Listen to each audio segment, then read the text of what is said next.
First of all, I would like to thank you and welcome all of the friends and family who have come here today to celebrate with the graduating class of 2017.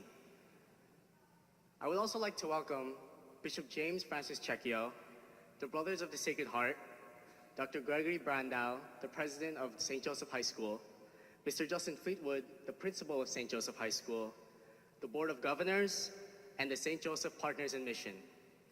I speak on behalf of all of my fellow classmates when I say that your contribution over these last 4 years have meant a great deal to all of us. Everyone here in this church this afternoon has played a key role in making possible this long journey to success. While I was in the mall last Sunday, I recognized a sophomore currently attending St. Joe's, and trying to avoid any awkward conversation, I attempted to walk past him by pretending I had not seen him. I even used the classic pull out your phone, look down, pretend you're busy tactic. Unfortunately, the flaw in my plan was the St. Joe's jacket I was wearing that day, which prompted him to ask me a question, which after 4 years of being at St. Joe's, I really didn't expect. He said, "Hey, are you a freshman?" And I know I should have expected this at some point since I am the youngest in the class and honestly among the shortest. But I was slightly offended just because the previous year I was his senior mentor.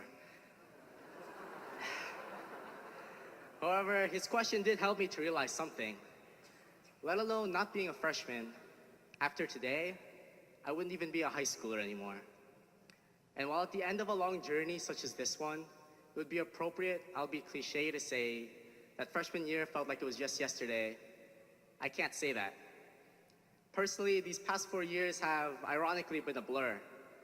While one would assume that the over 4,620 class periods I've spent at St. Joe's would make quite an impact on my memory, for me, this is not the case at all.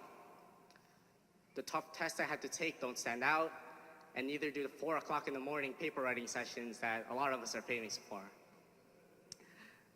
However, what is in sharp focus in my memory over these last 4 years are the experience I had with all of you who are standing here today.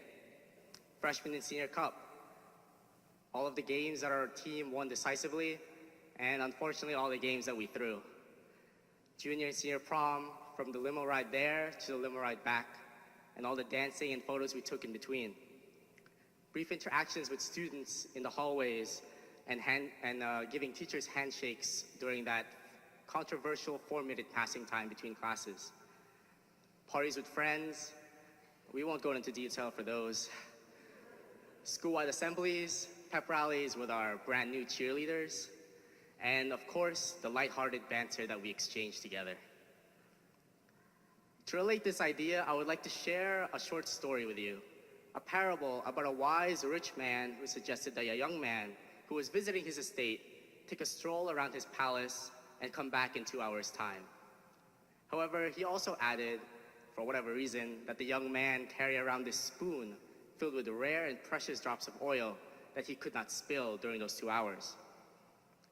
Entrusted with this mission, the young man began to climb up and down the stairs, visiting every room in the palace, but keeping his eyes fixed on the spoon the entire time.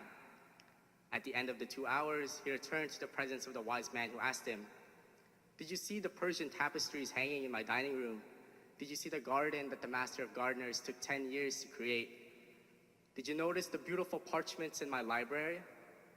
Embarrassed, the young man confessed that he had seen nothing because his only concern was not to spill the drops of oil that the wise man had given to him. Hearing this reply, the sage told him to go out again. This time, more at ease, the young man took the spoon and strolled along through the palace, this time paying attention to all the works of art that hung from the ceiling and from the walls.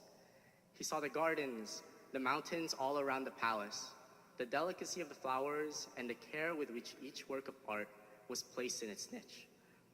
Returning to the sage, he reported in detail all that he had seen.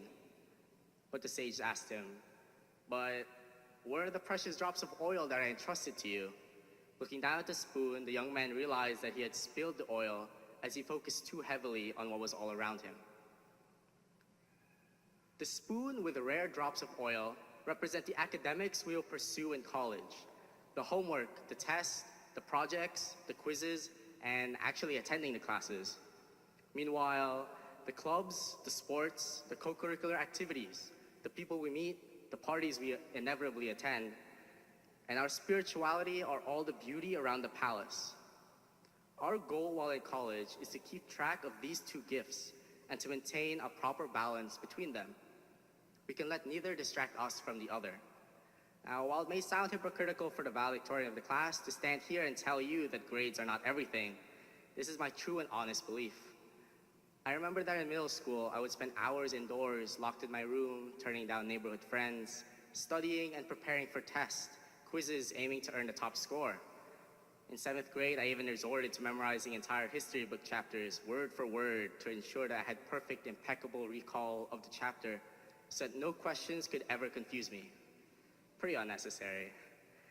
However, at the end of these sessions, I was left feeling empty and with a false sense of accomplishment because I'd simply internalized facts for the sole purpose of earning a high grade and not for the more noble purpose of gaining a wholesome understanding for the subject area. I believe that I speak for all of us when I say that I would not be who I am today without the out-of-classroom experiences I had at St. Joseph High School. The tests, the quizzes, the projects, the homework, they educated me, but they did not mold me.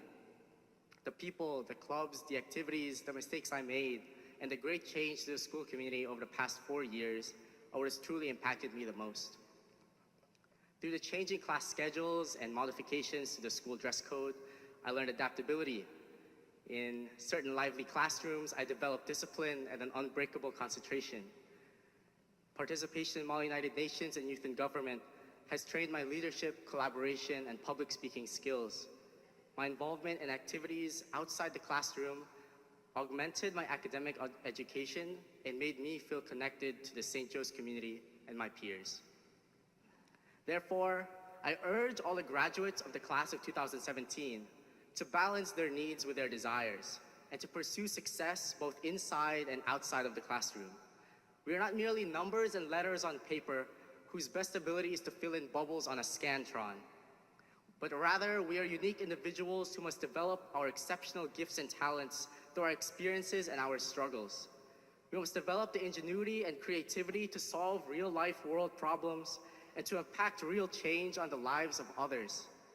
Let us strive together to break the harmful monotony of study, memorize, test, and forget, and replace it with the more dynamic progression of study, learn, apply, and grow. On behalf of the entire student body, thank you to everyone who has contributed to these last 4 years, friends, family, partners in mission, and the Brothers of the Sacred Heart. Our high school experience would not have been the same without all of you. Thank you for contributing to our success.